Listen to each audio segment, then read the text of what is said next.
Maction is here. I'm back. Max joins us for the first time. All that and more on Ohio Sports Zone.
Back to Ohio Sports Zone. That's Ethan Graham. I'm Mitchell Lyons, and Max McDoulan joins us for the first time making his debut. We begin at Peden Stadium, where the Ohio University football team picked up a win where we all thought that they would win against FCS Gardner-Webb. Ethan, what's your thoughts on it? They beat a team they should have signed for a good team. Yeah, absolutely.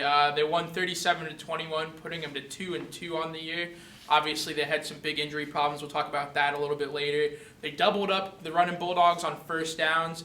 And they went 4 for 4 on fourth down. I was curious to see that. You saw them settling for field goals a lot early in the year, and it was just good to see them be more aggressive on fourth down.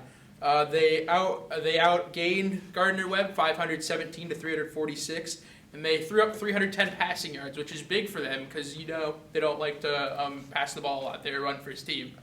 Absolutely, and you mentioned they're going to have to throw the ball. Sebastian Smith, his last 2 games, has been an absolute stud, guys. 6 catches, 108 yards, and 2 scores. You need that when you have this mess at running back, Max. Yeah, no, you really do, because Sebastian Smith is certainly a star for Ohio University, and he needs to be because the running back situation is in such flux. It's really obviously a great concern, but Frank Solich has been through a lot in his time as head coach in NCAA Division I football and a lot in his time at Ohio. So there's certainly nothing saying that he can't figure out a solution here, and he has found a solution, hasn't he? Absolutely. They started walk-on freshman Vinny Emmanuel, actually, against Gardner-Webb, and he got hurt. So now you're going into this week possibly without Malik Irons, without Poppy White, without Dorian Brown, and Malik Irons. Bo Hardy's their only healthy running back, Ethan. Yeah, Frank Solich said that in the press conference this week. It's Bo Hardy or bust, guys. So obviously they're going to have to throw the ball more. You're going to look for them to use the aerial attack. We saw Quentin Maxwell go out there last week, look very composed, very calm, and hopefully they can throw the ball a little bit more. Yeah, no doubt. Well, and my thoughts on the running back situation are if you have another injury at running back, I'm highly concerned, essentially, if we see Quentin Poling back there starting to grab the football. Talk about a playmaker on the defensive side of the ball. But I would be highly concerned if they have another injury because he's right. It's Bo or bust at this point. It's a good thing you have such great tall receivers and all over the place and at tight end. Now, we had kind of in a preview segment, and now Ohio takes on their arch rival in the Battle of the Bricks. Ohio goes to Miami at 2:30 and take on the Miami Redhawks. What do you guys think?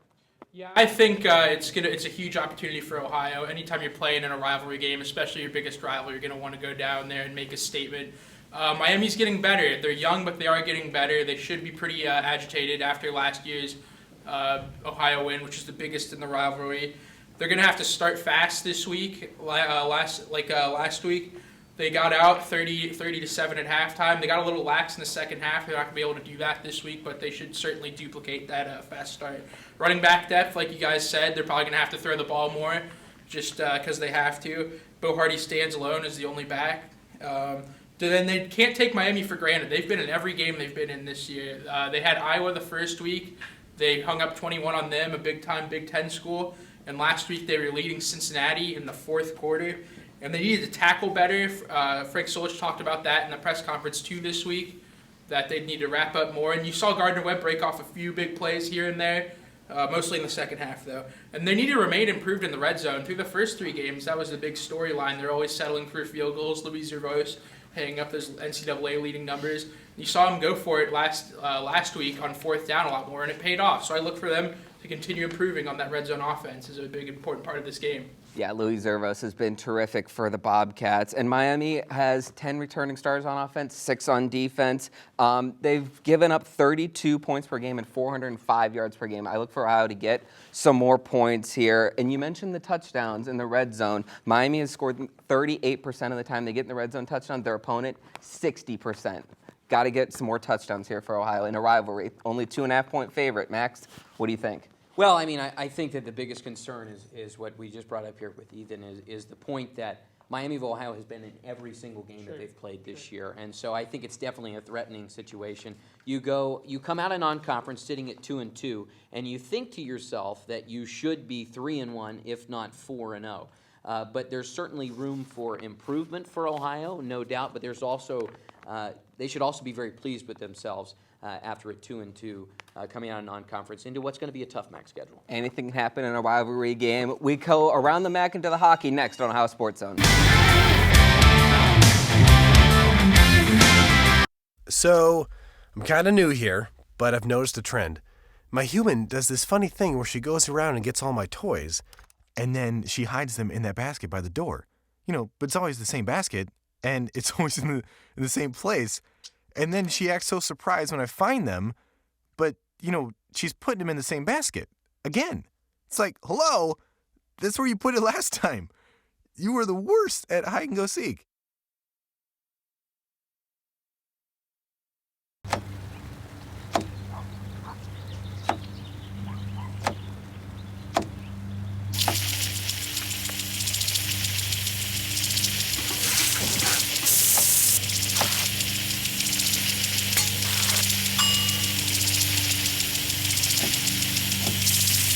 Clean kitchen surfaces, utensils, and hands with soapy water. 1 in 6 Americans will get sick from food poisoning this year. Keep your family safer. Check your steps at foodsafety.gov.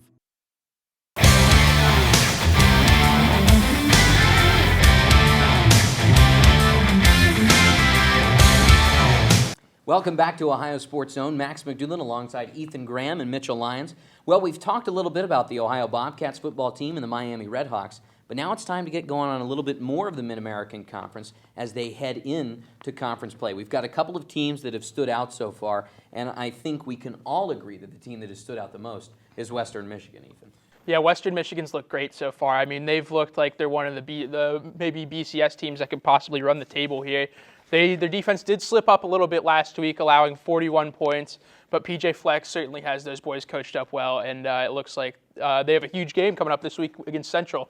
Yeah, against Central Michigan. Mitchell, a little bit on Central, who's a team that's maybe been a little bit of a surprise so far in non-conference play. For sure. Well, you mentioned Western Michigan's giving up 41. It's okay because they average almost 44 points a game. Yeah. And they're led by their offense. But Central Michigan has been a surprise. And the Chippewas are 3-1. They had a close game against Virginia, only losing by 14. But they upset Oklahoma State in a controversial ending. But they converted that Hail Mary lateral. In Central Michigan, when you look at them, they're led by their quarterback. Cooper Rush is the best quarterback in the MAC. And if the MAC gets a quarterback drafted, he's going to be the one. He's that good. And the Chippewas, they're led by him. They have 16 returning starters, 8 on both sides of the ball. But they run the ball very well, and Cooper Rush is very good. They throw for over 300 yards a game, guys. You bring up experience, and if there's one thing, especially in Mid-American Conference play, that's important, it's experienced players. And I think that's what makes a team like Central Michigan so threatening to Western Michigan, because an upset alert should be on high when you have a team of players that have been there and done that. You mentioned the experience, and we talked about Western and Central. But let's hit the trifecta, guys, and go to Eastern Michigan. The Eagles, historically, are at the bottom of the MAC. A lot of people picked them 6th. Some of them picked them 5th in their division. But the Eagles are 3-1. They just upset Wyoming. Ethan will get to that in a second. And now they're 3-1. And, guys, they could go to 4-1. They play Bowling Green, who just got hammered by Memphis this weekend, 77-3. Yeah, that's pretty much unheard of when you talk about college football. That's the second time this season Bowling Green has allowed 77 points, so they definitely need to be better defensively. Eastern Michigan, like you said, Mitch, is 3-1 for the first time since 1995. That is huge. That is outside of my lifetime. And they were able to overcome 4 interceptions by quarterback Todd Porter last week. And anytime you can do that, you have more than an offense on your hand, more than just a quarterback. You have a whole team. So, and like you said, they have a great chance to win this week. Bowling Green obviously looks horrible. They had 500 yards last week, and they held Wyoming to 79 yards rushing. And it all starts with the rush defense.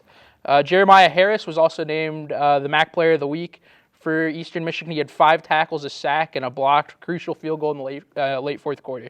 Yeah, you mentioned them overcoming 4 picks to win the game, and you can do that when you have a defense that in 4 games has not allowed more than 24 points in a contest. Perhaps another team here in the MAC would be the Akron Zips. They're 2-2, but guys, that's very deceiving. They played Wisconsin, Marshall, who they destroyed, and they played Appalachian State, a very good team, hung with them, only losing by 7. Akron looks very good despite that inexperience. Yeah, of the teams that are 500 or lower, I think Akron is the team in the MAC that has the most potential. When you look at teams like Bowling Green, they've just looked absolutely terrible. There's no other way to describe the way that they've looked this season. And arguably, I think Akron looks better than Ball State, who I think we all agree is overrated at this point of the season. So obviously, there's room, there's plenty of the year left to see how good Akron is and as Ball State can get back to where their expectations were.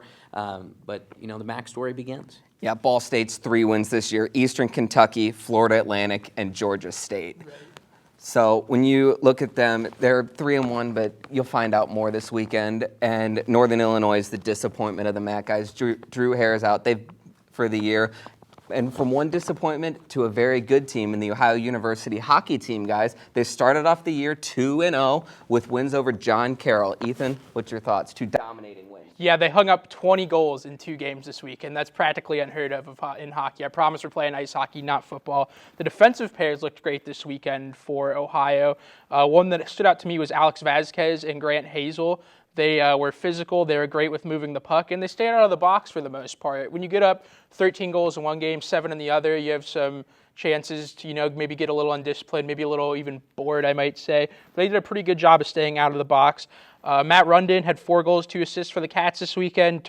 Joey Breslin had 5 points. Liam Geither had 2 goals, 3 assists, and an absolutely filthy goal for Ohio. I mean, he was a sick dangle.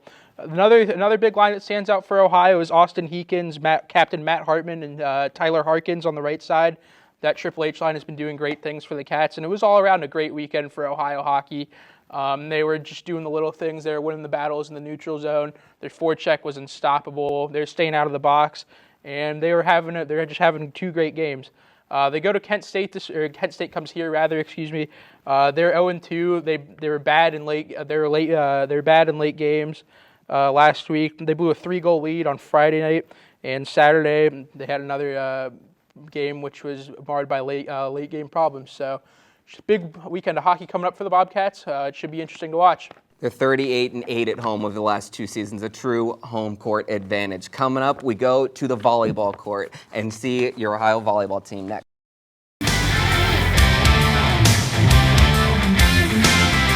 So, I'm kind of new here, but I've noticed a trend. My human does this funny thing where she goes around and gets all my toys, and then she hides them in that basket by the door. But it's always the same basket, and it's always in the same place. And then she acts so surprised when I find them, but, she's putting them in the same basket. Again. It's like, hello, that's where you put it last time. You were the worst at hide and go seek.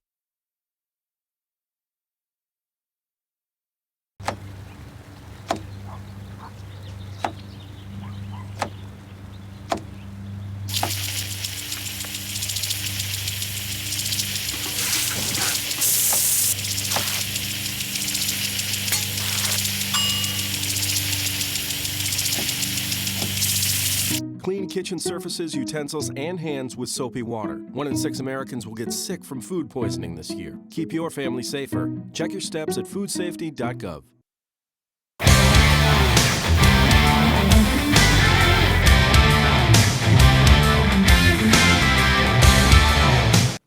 Welcome on back into Ohio Sports Zone, where now we talk about the volleyball team, Max. And this is a team that does not have a very good record, but That is very deceiving. They came into the year playing a tough schedule. We know Dean Webb has said multiple times that he believes that you get better and get better faster by playing really good teams. So they played 9 of the top 100 teams in volleyball.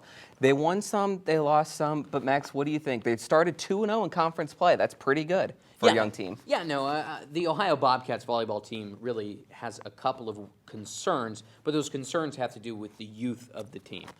They certainly have an opportunity to grow as the Mid-American Conference schedule comes into full swing. Starting off the year 2-0 is definitely a great starting point. But like you said, Coach Dean Webb is not afraid to schedule difficult teams at the start of the year. And the big reason for that is because he knows that unless Ohio goes undefeated in non-conference play, in their non-conference schedule, and then maybe loses 2 games in conference season and don't win the MAC title, then they would get an at-large bid that way. Well, guess what? The chances of that ever happening are very, very low. So for them to learn and fight and have to earn wins in a difficult non-conference schedule is very important. And so that's what they got better at this season. Now as they head into conference play, they've got a team that is stronger and is more and really has a better understanding of what it takes to win, and these are the games that matter, Mitchell. Yeah, we had 4 years of Meredith Ashe and Abby Gilland, and they didn't go undefeated in non-conference play. So it's just so tough to do that. But when you have a young team like Ohio, it's really nice to have upperclassmen that have stepped up. And Allie Lake has been absolutely tremendous, Max. Over the last 3 games, she has 12 kills. 17 kills and 13 kills. The one against Akron, Max, she had 17 kills on 25 swings and 3 airs. Allie has been every bit of that Great Lake that Lou Horvath often refers to as, and she's hitting .339 on this year. Absolutely incredible. Yeah, no, she's looking like the 6th Great Lake right now. And it's just because she takes advantage of the opportunities she's given. Like you said, she only had 25 swings in a match earlier this year, yet still came out with 17 kills, hitting .339 on the season, by far one of the most efficient players in the Mid-American Conference, and possibly one of the most efficient players in the entire nation. And a big point that Dean Webb has tried to make this season is figuring out a way to get Allie Lake more swings. And that is what they've done. It's very difficult to get a player who plays her position more than 20 swings on a consistent basis. But they've figured out how to do that recently. And part of that, I think, has been moving Mallory Salas to libero. Yeah, it helps when you have someone on the other side of her, like Jamie Kosorik, who had 25 kills and 3 blocks against Virginia Tech. But Dean has been doing a lot of lineup shuffling, and he finally has maybe found one where he moves the magnificent one in magnificent Mallory Salas to libero. She's their best passer. It's tough to take her off of that front row and not hit, but he feels like it brings their better defensive lineup. It puts Brooke Coleman back at where she's normally used to playing. But Brooke's been pretty good with 10 games of 10 digs or more. What do you think about his lineup moves? Well, I think the moves have been the right things to do, because I think Brooke Coleman's numbers so far this season really don't reflect her being a better player than she has been. She's done what she's done her entire career. That's been very consistent. But what you want out of a libero is a vocal leader and your best defensive player, and that is what Mal is. She is the best defensive player on the floor, and so to move her into that position is important. But it's even easier to do that when you have Kosorik, Allie Lake, and then freshman Lizzie Stevens really contributing with big swings, so that allows you to take away Mallory from it being an outside hitter, which is really a bonus when you have someone. I mean, how many teams in the MAC, let alone in the nation, are able to move someone that seems so valuable at outside hitter to libero and get better?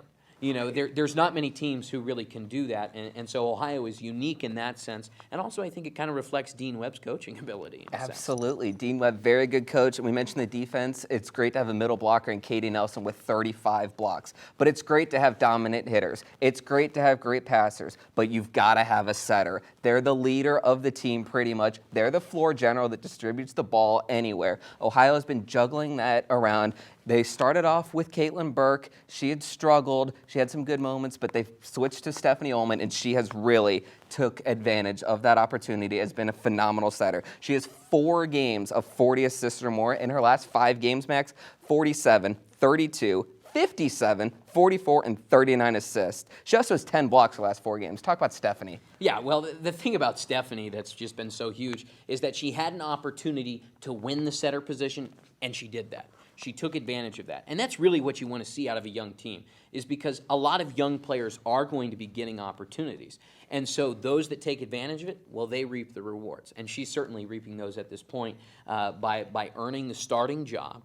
But the reason that she earns the starting job is because she makes the players around her better. The numbers that she puts up assist-wise mean the rest of the team is getting a lot more kills than they had been earlier in the year. And obviously, more kills means more points, and more points means more wins. And so that's really what Ohio is looking at this point, is they've become a better team thanks to Coach Dean Webb. I think, as we talked about the changes in the lineup, realizing where each player fits, but also the reason that he didn't know where each player fit was because we didn't see someone take their position by the horns at the start of the year. But at this point, it seems like everyone has taken on their role, has taken on the team role, and has taken on the role that they've been asked to do in a much better way than they did at the start. Absolutely. It makes that loss of Abby Gilland a little bit more. Max, 30 seconds, real quick. Miami's the best team in the conference. Kent State really good. Ohio used to being there. Who wins this thing early? Well, I mean, it's going to be tough to say. I think the regular season title is going to go to the Miami Redhawks. They are by far, so far, the best team in the MAC. But you cannot count Ohio out when it comes to tournament time, so I think they've got a shot to win it. Thank you. From volleyball to field hockey and soccer, next on Ohio Sports Zone.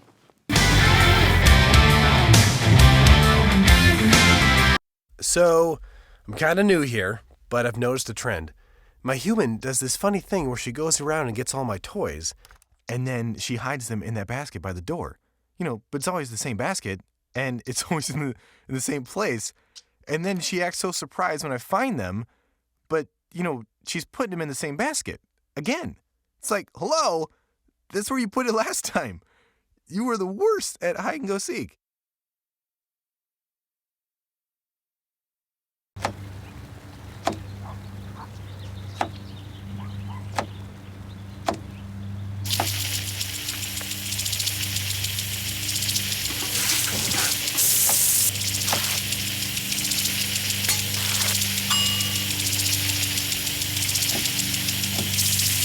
Clean kitchen surfaces, utensils, and hands with soapy water. 1 in 6 Americans will get sick from food poisoning this year. Keep your family safer. Check your steps at foodsafety.gov.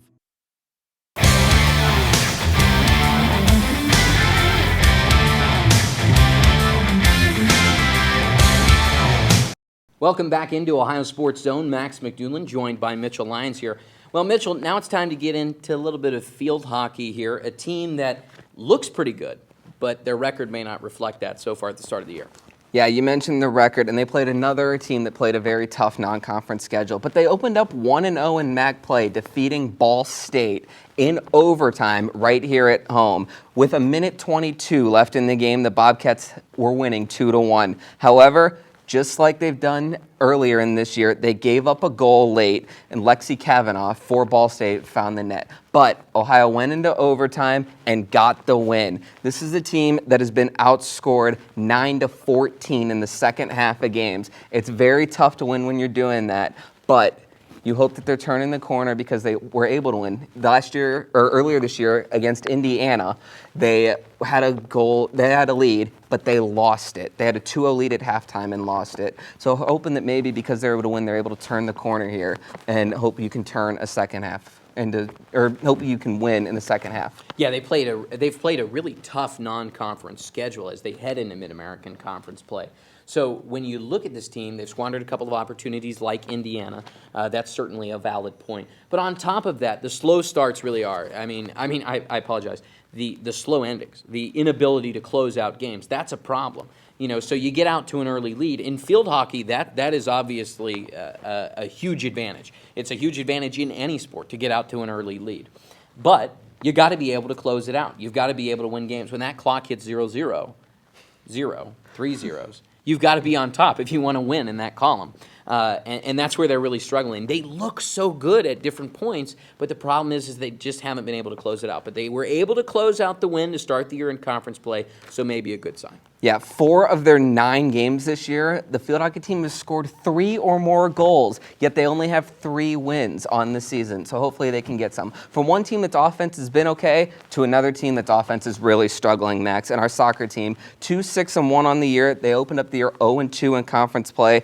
Max, they have 6 games where they've scored 0 or 1 goal, including 4 straight. Tough to win when you're doing that. It's extremely difficult to win when you're doing that. And they kind of have the opposite problem of the field hockey team, and that is that they struggle early, and then all of a sudden they come alive late. They're outscoring opponents 8-6 in the second half, and they've recently played, well, not recently, they've played 3 overtime games so far this season, but they're 0-3 in overtime. So you've got to come through when the pressure is on, and so far they haven't been able to convert in those big-time opportunities. It's good to see them fighting and pushing games into overtime, especially after slow starts, but it's been a struggle. If anything, you want to get a tie in that. Bryce Hooper leads with 6 points on the year. Coming up next, we have our own Mateen did a great package on the cross-country team. Take a look.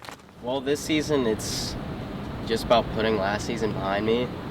And the big things, doing the little things, trying to stay healthy, stretching more, sleeping right, because, last season was something I'm going to have to forget, move past, and just got blinders for, just focusing on this season. And from what I understand, your brother is now a freshman on the team. So, Yeah. what's that like having your little brother on the team? Oh, it's a lot of fun. Me and Eric are really close. It's cool because we both started running later in high school, so I never got the opportunity to run with him in high school, and it's just really cool being on the same team with him. Family's really excited, and yeah, I can't wait to put on the Ohio jersey with him. And I guess in general, how do you think the team's going to do this year, and how do you think you're going to do this year? How are you feeling? I think the team's going to do really well. We were just picked 6th in the preseason rankings, and that's got us fired up a little bit. And honestly, I think this team has the potential to be top 2.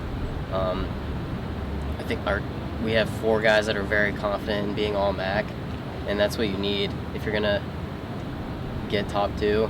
And individually, I got some pretty big goals. The less points, the better. I'd love to go out there and win. So that's a big goal too. My summer training was good. I was actually out of town. I was working in Chicago over the summer, so I was doing a lot of early morning and late night runs. But I still managed to get it done and work with the time management. And at the beginning of the summer, I was kind of worried about maybe having some Achilles problems coming back, which I've had in the past, and just reoccurring things. But I actually was getting a little bit of active release therapy over the summer, which helped out a lot with that, keep recovery rolling. And I was just smart about getting enough sleep and trying to work with that.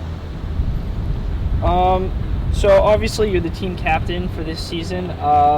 So far, what's it been like being the team captain? It's been a pretty rewarding experience so far, just communicating with the younger guys coming in over the summer. And the older guys don't really need me as far as a team captain, because they know what to do, and we all work together anyways. We all come in and collaborate on different things that we want to do with the team. But working with the 8 freshmen that we have has been really exciting, because a lot of them have come from completely different backgrounds, big teams, small towns, big towns. And it's been exciting to see how their different training styles will be incorporated into Ohio University cross country. What expectations do you have for yourself and the team this season? We're ready to tear it up. I think we're not getting enough credit for the work that we put in the past seasons, which is fine. We're good with being in the position of coming from behind, but we have a lot of people who've been working really hard, and the team's healthy right now, which is extremely important. And everyone's ready to get after it. We have a fire under our eyes and ready to roll. So what do you think about the incoming freshmen so far? I think they're great. A lot of them have been really solid as far as coming in shape, and we have a couple injury problems, but it seems like they're going to be getting back on track here soon too, and they're ready to run fast as well. Well, that's all the time we have today. Hope you enjoyed the show. For Ethan Graham, Max McDoulan, and the entire crew, I'm Mitchell Lyons. See you next week.